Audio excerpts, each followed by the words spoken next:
peut-être nous continuons à aider l'Ukraine, Pascal, avec un nouveau paquet d'aide de 2 milliards. C'est très important, hein, 2 milliards d'euros débloqués pour Kiev. Alors 2 milliards, ce sont souvent des munitions, ce sont des armes. Le président de la République parlait hier de canons César. Et puis dans l'échange que nous avons eu tout à l'heure, informel, avec le ministre des Affaires européennes, on a compris qu'il s'agissait tout à la fois de puiser dans le stock, mais aussi de produire du flux.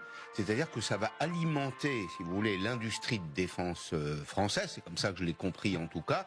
Ça signifie donc qu'il n'y aura pas de moyens financiers, fiduciaires, si vous préférez, transférer du budget français vers l'Ukraine, en revanche, de la fourniture de moyens. Et c'est d'ailleurs totalement l'esprit, enfin c'est ce que j'ai retenu, François, de l'intervention du président de la République hier, pour aujourd'hui comme pour demain, donner à l'armée ukrainienne, au pays, les moyens de sa propre défense, à défaut de devoir s'engager soi-même.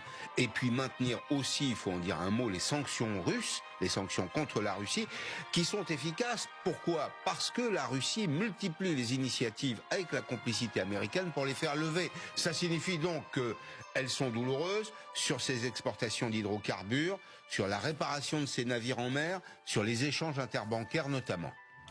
L'idée, c'est de faire en sorte qu'effectivement l'Ukraine soit probablement